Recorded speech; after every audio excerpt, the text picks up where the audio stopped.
Hello friends, good evening. मेरा नाम पुष्पेंद्र है। आप सभी का सिलेक्शन अड्डा क्लासेस में स्वागत करते हैं। जैसा कि हम एनसीईआरटी ज्योग्राफी का रीडिंग स्टार्ट किए थे, तो उस क्रम में हमने सिक्स सेवन्थ एट्थ बुक की सभी चैप्टर्स कंप्लीट कर लिए हैं। आज हमें नाइन्थ क्लास की एनसीईआरटी ज्योग्राफी को स्टार्ट करने हैं और उसका फर्स्ट चैप्टर देखेंगे, जिसका टॉपिक है इंडिया, साइज एंड लोकेशन। तो इसमें ये देखना है कि इंडिया के बारे में देखना है, इसका एक्सटेंशन कैसा है। ठीक है, north west, north south and east west, इसका एक्सटेंशन कैसा है इसके बारे में देखना है, विस्तार देखना है।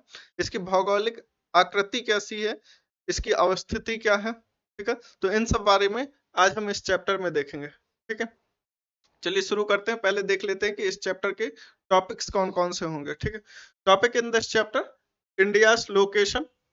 ठीक है, इंडिया की लोकेशन कहाँ है, इसकी अवस्थिति कहाँ है। जैसे कि हम नॉर्मली जानते हैं कहाँ पर है, हिंद महासागर में, या कहें साउथ एशिया का कंट्री है। ठीक है, इट्स साइज के बारे में देखेंगे कि इसका साइज कैसा है। जैसा कि नॉर्मली हम जानते हैं कि इंडिया का जो साइज माना जाता है वर्ल्ड वाइड जितनी भी कंट्रीज हैं, तो वो सेवंथ लार्जेस्ट कंट्री का टैग मिलता है इंडिया को। ठीक है, India and the world, India को देखेंगे और साथ ही साथ वर्ल्ड के सापेक्ष इंडिया को समझने का प्रयास करेंगे, अवस्थिति को लेकर।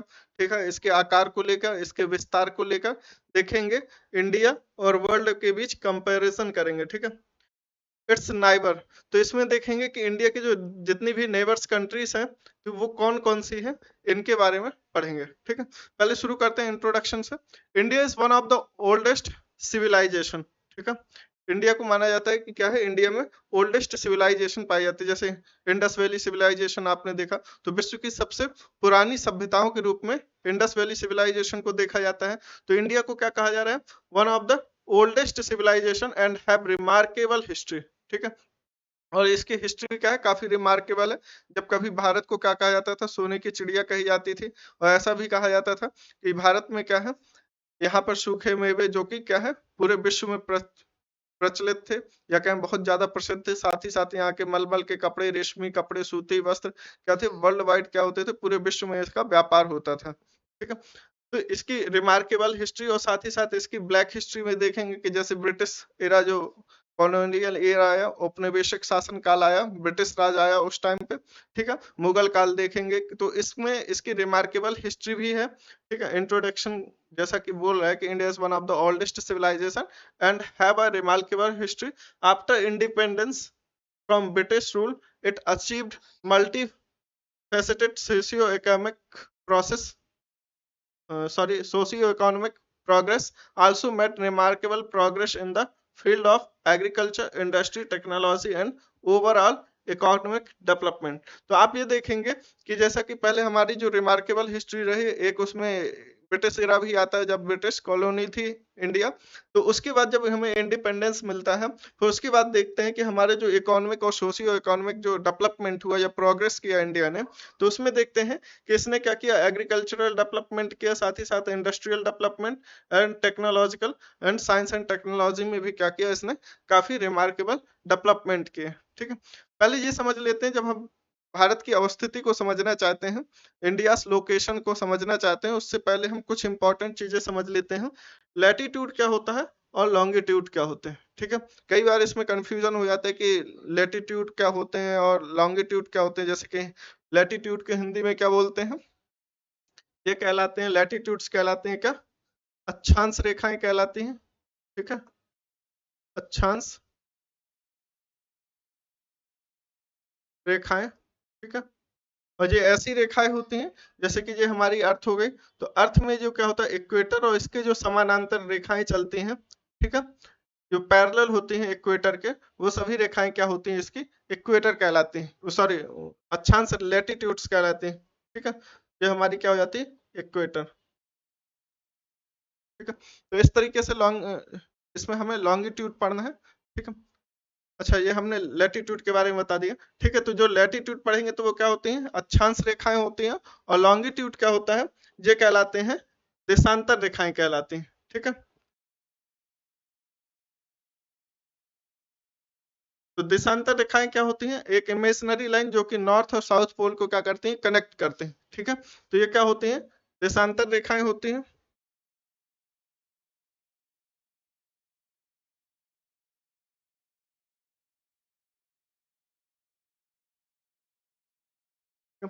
फैक्ट्स अबाउट लॉन्गिट्यूड के बारे में पढ़ लेते हैं। Are known as the meridians. तो जो 0 डिग्री होती है देशांतर रेखा, तो उसको क्या बोलते हैं? प्राइम मेरिडियन रेखा बोलते हैं। Run in the north south direction. तो इनका जो डायरेक्शन होता है लॉन्गिट्यूड्स का क्या होता है? नॉर्थ साउथ होता है, या कहें ये इमेजिनरी लाइंस होती हैं जो कि क्या करती हैं इंडिया सॉरी वर्ल्ड के या कहें पृथ्वी के साउथ और नॉर्थ पोल को क्या करती हैं? कनेक्ट करती हैं।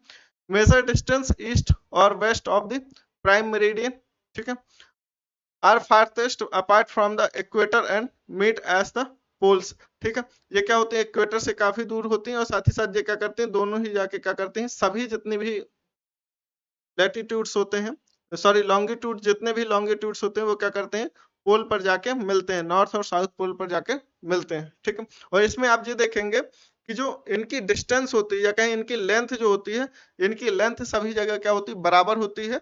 लेकिन जो इनके बीच का डिस्टेंस होता है, distance between the two longitudes जो होता है वो क्या होता है? अलग अलग होता है, ठीक है। हर जगह पे देखेंगे कि यहाँ पर क्या है? लॉन्गिट्यूड इक्वेटर के पास क्या होगा? सबसे ज्यादा दूर पे होंगे, या कहें लॉन्गिट्यूड्स के बीच का जो डिफरेंस होगा या कहें डिस्टेंस होगा, और इक्वेटर्स के पास क्या होगा? मैक्सिमम होगा। लेकिन जैसे ही हम इक्वेटर से नॉर्थ पोल और साउथ पोल की तरफ जाएंगे तो इनकी बीच की जो दूरी है, दो लॉन्गिट्यूड या देशांतर रेखाओं के बीच की जो दूरी है वो लगातार क्या होती जाएगी? कम होती जाएगी। वहीं अब बात करते हैं लैटिट्यूड्स क्या होती हैं। ये क्या होती हैं? हॉरिजॉन्टल लाइंस होती हैं जो कि क्या करती हैं? ईस्ट वेस्ट डायरेक्शन में चलती हैं, ठीक है।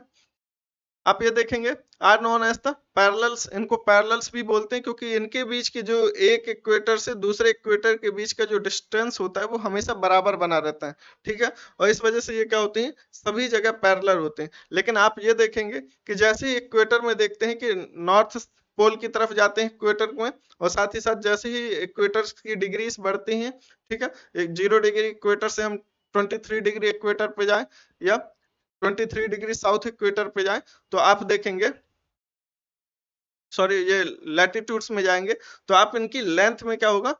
कमी देखेंगे कि इनकी लेंथ क्या होती जाएगी? कम होती जाएगी। जबकि देशांतर रेखाएं जो कि लॉन्गिट्यूड्स थी, उनकी जो लेंथ थी सभी जगह क्या होती है? बराबर होती है। बस ये होता है कि इनके बीच का जो डिस्टेंस होता है, दो देशांतर रेखाओं के बीच का जो डिस्टेंस होता है वो पोल्स की तरफ जाने पर क्या होता है? कम होते जाता है, ठीक है। तो आप इतना समझ गए होंगे कि लॉन्गिट्यूड्स क्या होते हैं और लैटिट्यूड्स क्या होते हैं, ठीक है। तो लैटिट्यूड्स क्या होती हैं? हॉरिजॉन्टल लाइंस होती हैं जो पैरेलल होती हैं, ठीक है। और सभी क्या होती हैं? लेंथ में, सॉरी ये सभी क्या होती हैं? एक दूसरे दो अक्षांश रेखाओं के बीच का जो डिस्टेंस होता है वह सभी जगह क्या होता है? बराबर होता है। चलिए इसको देख लेते हैं।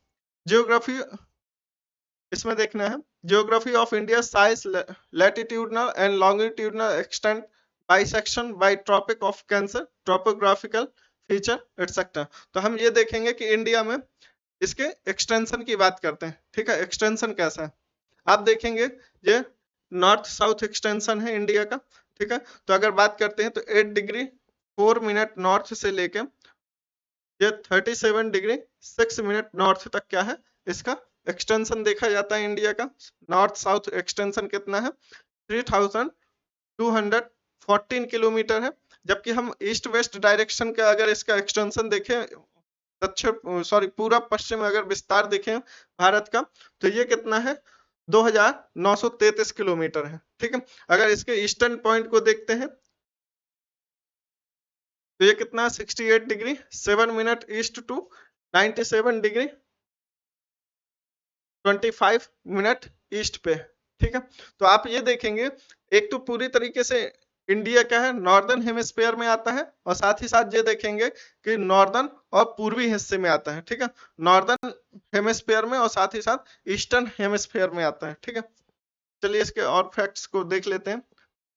India lies in northern hemisphere between latitudes 8 degree 4 minute north to 37 degree 6 minute north and latitude longitude 68 degree 7 minute east to 97 degree 25 minute east.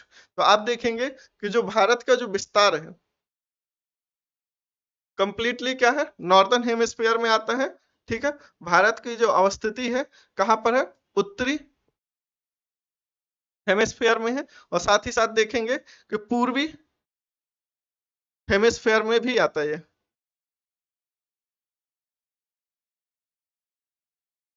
पूर्वी या कहें ईस्टर्न हेमिस्फेयर में आता है, ठीक है। Divided by topic of cancer 23 degree 30 minute north in almost 2 equal parts. तो आप इंडिया के मध्य से या कहें बीचों बीच से क्या करती है, यहाँ से भूमध्य, सॉरी ये क्या होती है, कर्क रेखा गुजरती है, ठीक है। सॉरी, अगर इसको सही से बनाया जाए तो कहाँ से जाएगी, यहीं से समझ लेते हैं कि कौन कौन से स्टेट्स होंगे। आप ये देखेंगे कि क्या होती है, कर्क रेखा यहाँ से गुजरेगी, गुजरात, राजस्थान, मध्य प्रदेश, छत्तीसगढ़, झारखंड, पश्चिम बंगाल, त्रिपुरा और मिजोरम। तो ये हो जाता है त्रिपुरा, ये हो जाता है मिजोरम, ठीक है।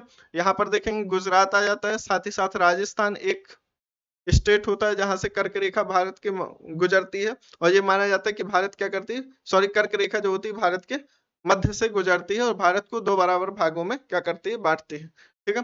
तो गुजरात, राजस्थान, मध्य प्रदेश, एमपी हो जाएगा, छत्तीसगढ़ हो जाएगा, ठीक है। यहाँ पर झारखंड हो जाएगा, अजय हो जाएगा वेस्ट बंगाल, अजय हो जाता है त्रिपुरा एंड मिजोरम। तो टोटल कितने राज्यों से जाती है, 1 2 3 4 5 6 7 8। तो 8 राज्यों से क्या करती है, ये कर्क रेखा गुजरती है। और कर्क रेखा का जो अक्षांशी विस्तार, अक्षांश कितना होता है, 23 डिग्री 30 मिनट नॉर्थ, ठीक है। In south east Andaman and Nicobar islands lie in Bay of Bengal. तो साउथ ईस्ट में आप देखेंगे कि यहाँ पर अंडमान एवं निकोबार आइलैंड्स क्या है, यहाँ पर ऐसे इनका विस्तार देखा जाता है, ठीक है। यहाँ पर क्या है, अंडमान एंड निकोबार,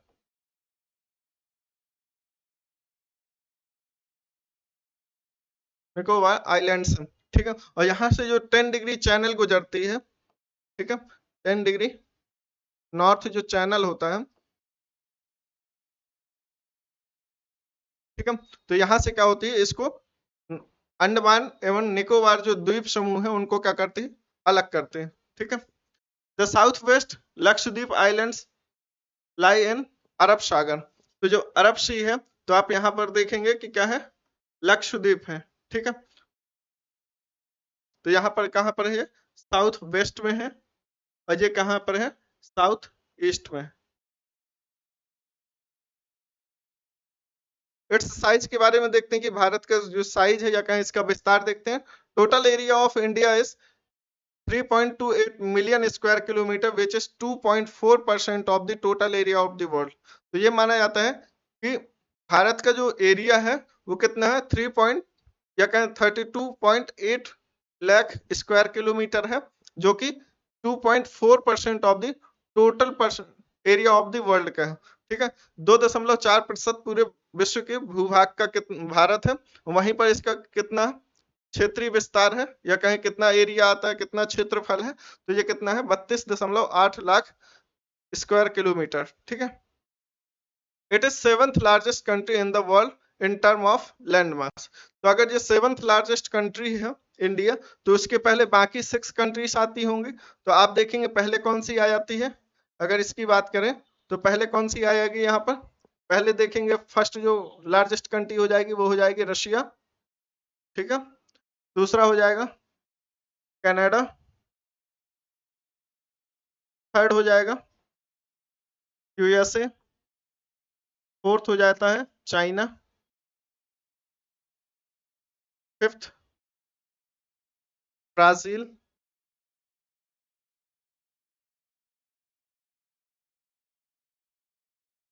सिक्स्थ हो जाता है Australia,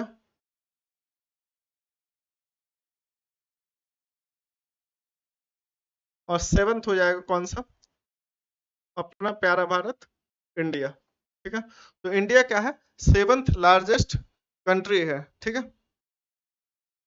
it has land boundary of about 15,200 kilometre and the total length of the coast line of the mainland including Andaman एवं निकोबार एवं लक्षद्वीप आइलैंड्स इज 7,500 16.6 किलोमीटर। ठीक है, तो आप देखते हैं कि इसकी अगर लैंड बाउंड्री की बात करते हैं, जैसे इस वाली बाउंड्री की बात करते हैं कि लैंड बाउंड्री कितनी है इसकी, तो इसकी बात करते हैं तो ये कितना है 15,200 kilometre. And the total length of the coast line of the mainland, अगर मेनलैंड की कोस्ट की बात करते हैं तो ये कितना है 7,516 किलोमीटर। तो अगर यहाँ से बात करते हैं कोस्ट लाइन की बात करते हैं ओनली मेनलैंड की, इसमें हम आइलैंड्स को नहीं लेंगे, ना लक्षद्वीप के कोस्टल एरिया को लेंगे, ना अंडमान के कोस्टल एरिया को लेंगे, तो सिर्फ अगर इसके मेनलैंड के कोस्ट लाइन की बात करें तो ये कितना है 7,516.6 किलोमीटर। और इसमें इंक्लूड कर लेंगे किसको, अंडमान एवं निकोबार लक्षद्वीप आइलैंड्स को भी।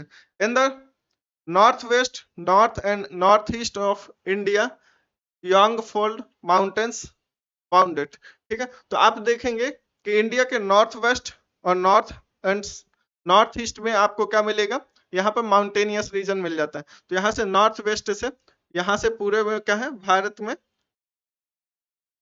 यहाँ पर नॉर्थ वेस्ट हो जाएगा ये रीजन। ठीक है, और ये हो जाएगा नॉर्दर्न रीजन, और यहाँ पर हो जाएगा north east region.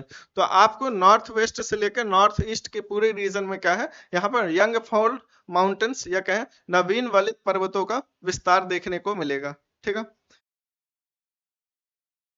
South of about 22 degree north latitude India narrows and finally extends toward the Indian Ocean. It also divides it into two seas, the Arabian Sea on the west and the Bay of Bengal in its east. ठीक है, तो अगर south में बात की जाए जो 22 degree north latitudes है India narrows and finally extend towards the Indian Ocean. तो अगर 42 डिग्री की बात की जाए यहाँ पर, सॉरी यहाँ पर 22 डिग्री की बात की जाए, तो यहाँ से क्या होता है इंडिया का ये कोस्टल रीजन यहाँ से साउथ में शुरू हो जाता है। It also divide it into two seas. ठीक है, the Arabian sea on the west and the bay of Bengal on its east. ठीक है,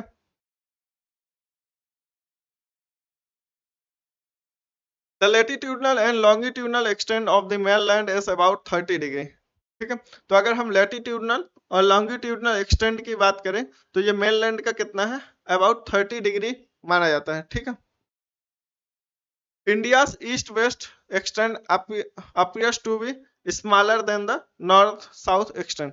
तो अगर हम बात करें तो यहीं से इसके डिस्टेंस से समझ में आ जाएगा। तो ईस्ट वेस्ट डायरेक्शन में अगर इंडिया के एक्सटेंशन की बात की जाए तो ये कितना आता है 2933 किलोमीटर है। वहीं पर अगर आप बात करें साउथ नॉर्थ साउथ एक्सटेंशन की इंडिया की तो ये कितना है 3214 किलोमीटर है। तो कहीं ना कहीं क्या है जो हमारा ईस्ट वेस्ट डायरेक्शन का जो एक्सटेंशन है इंडिया का वो क्या है कम है, और जबकि नॉर्थ साउथ डायरेक्शन का जो इंडिया का एक्सटेंशन है वो क्या है ज्यादा है, अबाउट 1 किलोमीटर क्या है ज्यादा है।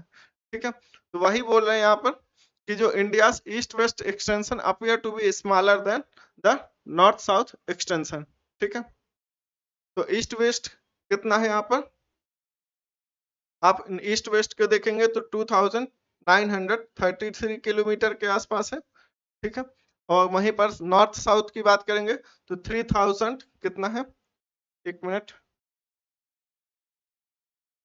3214 किलोमीटर। ठीक है, तो ये याद भी करके रखना 3214 किलोमीटर क्या है इसका नॉर्थ साउथ एक्सटेंशन है। तो अगर इसकी बात करें तो ईस्ट वेस्ट एक्सटेंशन से नॉर्थ साउथ एक्सटेंशन क्या है ज्यादा है। तो यहाँ पर कुछ इंपॉर्टेंट लोकेशन है इंडिया के जो इंडियन ओशियन में है। तो यहाँ पर हमारे क्या आते हैं लक्षद्वीप आइलैंड्स आ जाते हैं, यहाँ पर अंडमान एवं निकोबार आइलैंड्स आ जाते हैं। ठीक है, ये विशाखापट्टनम हो गया। ठीक है, और यहाँ पर क्या है रिवर्स, ये पूरा क्या होगा माउंटेनियस रीजन ऐसे जा रहा है। ठीक है, चलिए आगे चलते हैं। The time along the standard meridian 82 degree 30 minute east passing through Mirzapur in UP is taken as the Indian standard time for whole country. ठीक है, तो मिर्जापुर ये नैनी से गुजरती है। ठीक है, कहाँ से नैनी, तो आप देखेंगे कि जो इंडिया का स्टैंडर्ड टाइम जोन है वो क्या है, 82.5 डिग्री माना जाता है, 82.5 डिग्री ईस्ट। ठीक है, तो ये क्या होता है, ये भारत के लगभग पूरब पश्चिम विस्तार में देखें तो पूरब पश्चिम विस्तार के बीचों बीच ये भारत से गुजरता है, 82.5 डिग्री ईस्ट जो है पूर्व देशांतर जो है गुजरता है, जो कि भारत के दो बराबर हिस्सों से गुजरता है। आप यहाँ से देख सकते हैं। तो यहाँ पर क्या है, ये हमारा इंडिया का स्टैंडर्ड टाइम मेरिडियन लाइन है, जो कि क्या है, ये गुजरती है। अगर इसकी बात की जाए जो मेन ग्रीनविच लाइन से इंटरनेशनल मीन टाइम मेरिडियन जो है, ठीक है, वो क्या है, उससे 5 घंटे क्या है, 5 घंटे 5.5 घंटे आगे है। ठीक है, 5 आवर 30 मिनट एक्स्ट्रा है। ठीक है, चलिए आगे चलते हैं। The time gap between the Arunachal Pradesh present in east and Gujarat present in west is about 2 hours. The latitudinal extent influence the duration of day and night as one moves from south to north. तो आप ये देखेंगे कि India का जो time gap है बिटवीन Arunachal Pradesh to Gujarat देखते हैं, तो अप्रोक्सीमेटली जो टाइम डिफरेंस है वो कितना है, 2 आवर्स है। क्योंकि आप इसके एक्सटेंशन की बात कर रहे हैं कि ईस्ट वेस्ट एक्सटेंशन कितना है, 30 डिग्री है। ठीक है, तो ईस्ट वेस्ट एक्सटेंशन या कहें पूर्व से पश्चिम में जाने वाले जो देशांतर रेखाओं का जो डिफरेंस है वो कितना है, 30 डिग्री। और आप जानते हैं 15 डिग्री इक्वल टू कितना होता है, 1 आवर होता है। तो सिंपल सी बात है, 30 डिग्री बराबर कितना हो जाएगा, 2 आवर्स का डिफरेंस देखने को मिलेगा गुजरात और अरुणाचल प्रदेश के बीच में। ठीक है, चलिए इंडिया एंड द वर्ल्ड। अब इंडिया के साथ साथ हमें क्या करना है, वर्ल्ड को भी देखते चलना है। India is located in the centre of the world between east and the west Asia.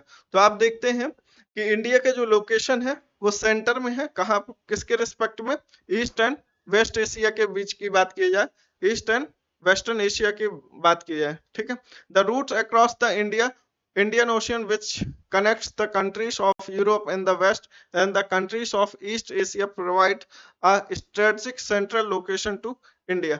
तो आप ये देखेंगे कि इंडिया की जो लोकेशन है यहाँ पर इंडियन ओशियन में, तो यहाँ पर क्या है, इसको यहाँ से यूरोप में भी कनेक्ट करता है इसलिए, और यहाँ पर ईस्ट एशिया से भी कनेक्टिविटी बेटर बनाता है। ठीक है, तो आप कहीं ना कहीं इंडिया को एक ऐसे रूट के बीच में देख सकते हैं जहां से पूरे विश्व की एक बेटर कनेक्टिविटी मिलती है। ठीक है, The Deccan Peninsula helps India to establish close contact with West Asia, Africa and Europe from the western coast and with South East and East Asia from the eastern coast। तो आप देखते हैं कि जो डेक्कन पेनिनसुला है या कहें दक्षिण का जो ये वाला डेक्कन जो प्लेट्यू है, यहाँ से अगर बात की जाए तो इंडिया क्या करता है, एक एस्टेब्लिश करता है, क्लोज रिलेशन या क्लोज कांटेक्ट एस्टेब्लिश होता है यहाँ से वेस्ट एशिया से देख सकते हैं। ठीक है, जो अरब कंट्रीज है, सेंट्रल एशिया वहां से, और साथ ही साथ अफ्रीका यूरोप से भी फ्रॉम द वेस्टर्न रीजन में करता है।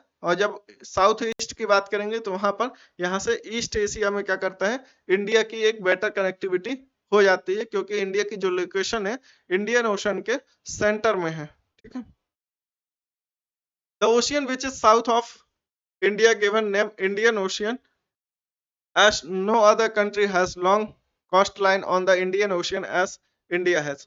तो जैसा कि इंडिया के जो साउथ में ओशियन है जिसको कि हम नाम बोलते हैं हिंद महासागर या इंडियन ओशियन, और इसका कहने का पर्पस इसलिए भी है क्योंकि इंडियन ओशियन में ऐसी कोई भी कंट्री नहीं है जितना कि भारत की कोस्ट लाइन सबसे ज्यादा क्या है, भारत की कोस्ट लाइन क्या है इंडियन ओशियन में सबसे ज्यादा लंबी है। तो इस वजह से इंडियन ओशियन का नाम भारत के नाम पर ही पड़ा है।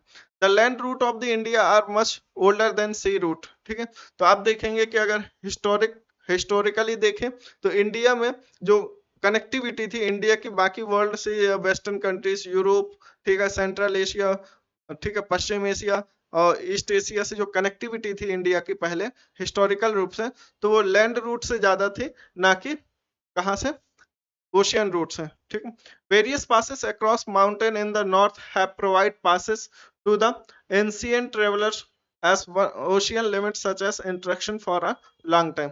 तो जैसे कि पुराने समय के में या कहें ऐतिहासिक रूप से जब हम देखते हैं तो हमारे ये क्या थे, कई सारे इंपॉर्टेंट रेशम रूट्स होते थे जो कि हिमालय के कई सारे जो पासेस होते हैं उनके बीच से गुजरते थे। सेंट्रल फिर वो क्या करते थे, चाइना चला जाता था, और कुछ रूट्स मंगोलिया, यहाँ से सेंट्रल एशिया, अफगानिस्तान, इस रीजन में क्या होते थे, ये रूट्स जाते थे और वहां से हमारी एक बेटर कनेक्टिव बनती थी। और इसके साथ ही साथ हम अरब कंट्रीज के होते हुए हम कहाँ पहुंच जाते थे, यूरोप में। तो इस प्रकार से देखेंगे कि हिस्टोरिकली अगर हम देखते हैं कि इंडिया की जो कनेक्टिविटी थी बाकी रेस्ट ऑफ द वर्ल्ड, तो वो क्या थी, लैंड रूट से ज्यादा थी।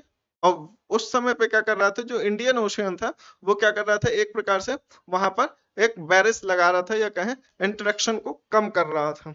The land routes help India in the exchange of ideas and the commodities since ancient times। तो आप ये देखते हैं कि जो लैंड रूट्स थे वो क्या करते थे, एक इंडिया को बेटर कनेक्टिविटी प्रोवाइड कर रहे थे बाकी रेस्ट ऑफ द वर्ल्ड से, जैसे central Asia, Europe, China, Mongolia, ठीक है, इन सब कंट्रीज में। तो इस वजह से क्या होता था, तो यहाँ पर क्या होते थे, एक बेटर एक्सचेंज ऑफ आइडियाज हो जाते थे, और कमोडिटीज का भी चेंजेस एक्सचेंजेस होता था। जैसे रेशम कपड़े आते थे, सूती वस्त्र आते थे, सूखे मेवे आते थे, मसाले आते थे इंडिया से, जिनका कि बड़े लेवल पे क्या होता था, यूरोपियन कंट्रीज और सेंट्रल एशियन कंट्रीज में क्या होता था, इनका व्यापार होता था।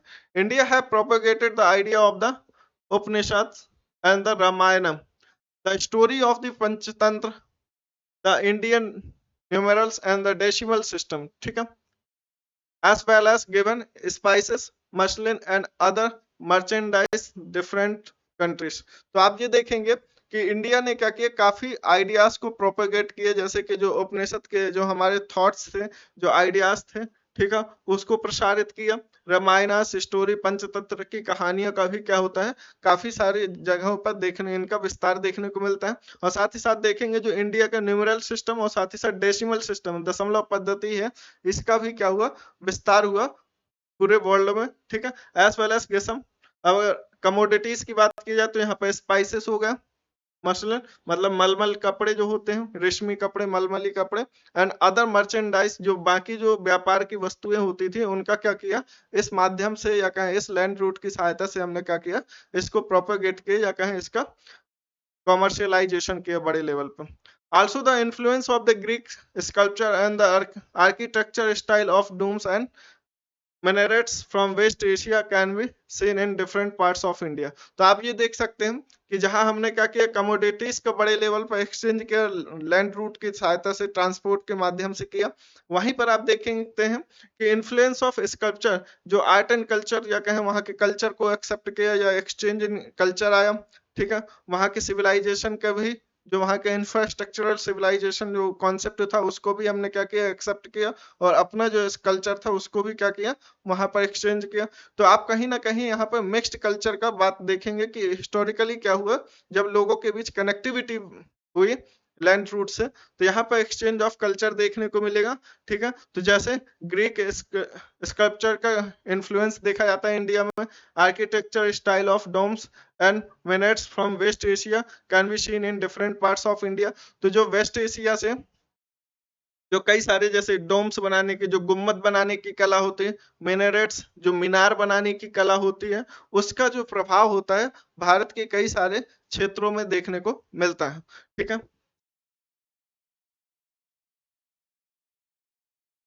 India is comprised of 29 state, 7 union. तो ये रिसेंट में क्या हो गया, चेंज हो गया, तो क्या हो गया, 28 states and 8 union territory.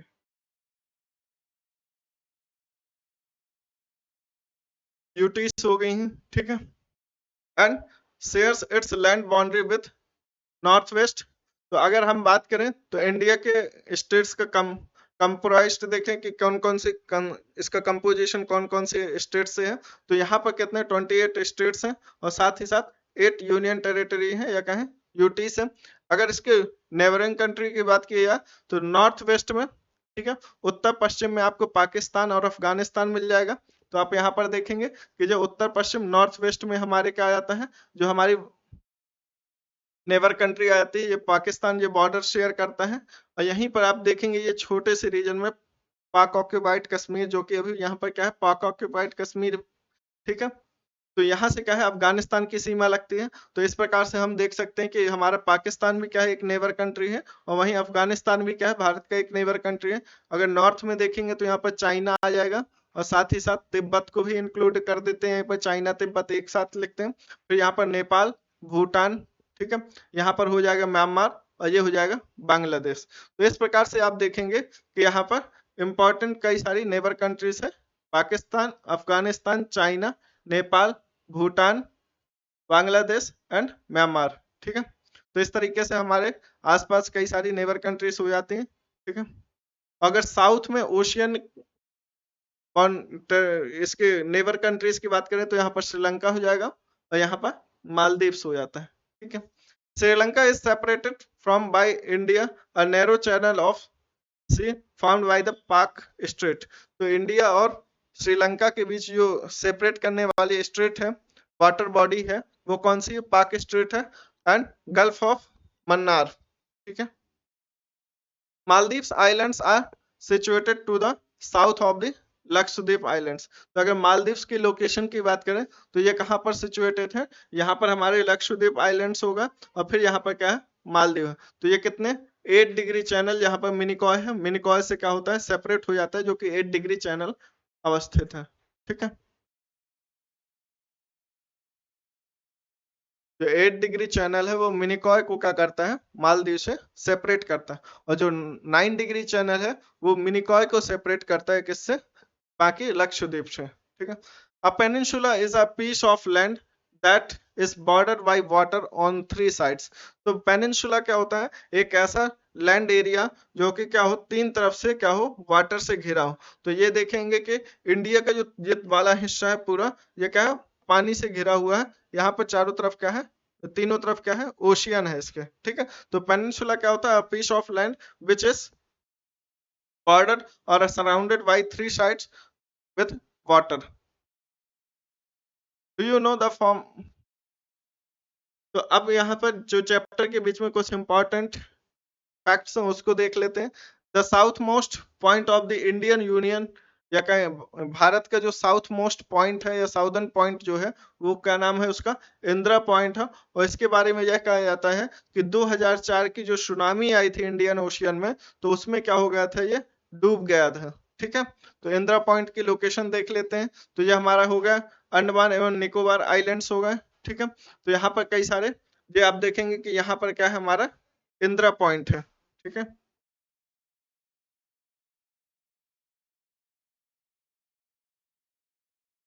Indira point कहाँ पर, यहाँ पर, ये 2004 की जो सुनामी आई थी इंडियन ओशियन में, इसकी वजह से क्या हो गया था, ये सबमर्ज्ड हो गया था, पानी के नीचे डूब गया था, ठीक है। तो आप देखेंगे कि यहाँ पर क्या है, सैंडल पीक नेशनल पार्क। तो अंडमान एवं निकोबार आइलैंड्स में क्या है, कई सारे इंपॉर्टेंट नेशनल पार्क है, उनको भी देख लीजिए, ठीक है। तो सैंडल पीक नेशनल पार्क होगा, मिडल बटन आइलैंड्स पार्क होगा, ठीक है। यहाँ पर हो जाएगा North Button Islands Park, South Button Islands Park, Rani Jhansi Marine National Park, Mount Harriet National Park, Mahatma Gandhi Marine National Park. तो ये काफी सारे इंपॉर्टेंट क्या है, नेशनल पार्क है। और आप यहीं पर देखते हैं सैंडल पीक क्या है, एक माउंटेन भी है। अंडमान निकोबार का सबसे ऊंची चोटी, या कहें अंडमान निकोबार की सबसे ऊंची चोटी कौन सी है, सैंडल पीक है। और यहीं पर आपको एक सैंडल पीक नेशनल पार्क मिल जाता है। बीच सैंडल पीक के साउथ में देखेंगे तो क्या है, middle Button Island National park, north button Island National Park. तो अगर आप इसकी लोकेशन देखेंगे तो ये नॉर्थ में है, फिर बाद में आता है ये Middle Button Island National Park, फिर आता है साउथ में South Button Island National Park, Rani Jhansi National Park, Marine National Park, Mount Harriet National Park, Mahatma Gandhi Marine National Park, ठीक है। अब जब निकोबार ग्रेट निकोबार की बात करेंगे तो वैसे तो आप यहाँ पर देखेंगे जो 10 डिग्री चैनल होती है, जो 10 डिग्री चैनल है, 10 डिग्री नॉर्थ जो चैनल है, जो क्या करता है, अंडमान से निकोबार को अलग करता है, ठीक है। और यहाँ पर ये क्या है, दक्कन पास है, ठीक है। तो ये लिटिल अंडमान क्या होता है, साउथ अंडमान से क्या होता है, दक्कन पास से अलग हो जाता है। और 10 डिग्री चैनल क्या करता है, अंडमान को निकोबार से सेपरेट कर देता है, ठीक है। तो यहाँ पर ग्रेट निकोबार में भी क्या है, 2 इंपॉर्टेंट नेशनल पार्क है, कैंपबेल बे नेशनल पार्क एवं गैलाथिया नेशनल पार्क। ठीक है। Since the opening of the Suez Canal in 1869, India's distance from Europe has been reduced by 7,000 kilometre. तो ये माना जाता है कि 1869 में क्या हुआ था, जब सुएज कैनल का ओपनिंग हुआ था तो उसकी वजह से 7 किलोमीटर डिस्टेंस का इंडिया और यूरोप के बीच कम हो गई थी, क्योंकि पहले जो रूट होता था उस मैरीन रूट, तो ये यहाँ से होते हुए जाता था। ठीक है। और यहाँ पर कैंपबेल पड़ता है बीच में। Before 1947, there were 2 type of state in India, the provinces and the princely state। तो जो प्रोविंसेस होते हैं, तो यहाँ का जो रूल होता था ये कौन करते थे, यहाँ पर डायरेक्ट ब्रिटिश रूल होता था। और जबकि बाकी जो प्रिंसली स्टेट होते थे, यहाँ पर लोकली जो किंग्स होते थे, लोकल के जो किंग्स होते थे, वो क्या करते थे, इसको रूल करते थे। ठीक है। तो provinces were ruled by directly British officials who were appointed by the viceroy. जो वायस राय के द्वारा अपॉइंट किए जाते थे, वो क्या करते थे, प्रोविंसेस में रूल करते थे। और बाकी में आप देखेंगे प्रिंसली स्टेट्स में there were ruled by local hereditary rulers who acknowledge sovereignty in return of the local autonomy। तो आप ये देखेंगे कि प्रिंसली स्टेट में कौन रूल करता था, वहां के लोकल जो हेरिडेटरी, जो वंशानुगत रूप से वहां पर शासन करते आ रहे थे, वही क्या करते थे, प्रिंसली स्टेट में रूल करते थे। ठीक है। तो इस तरीके से जो हमारा जो पहला चैप्टर है 9th क्लास का, वो कंप्लीट हो जाता है, India size and its location. ठीक है। Thank you, have a nice day.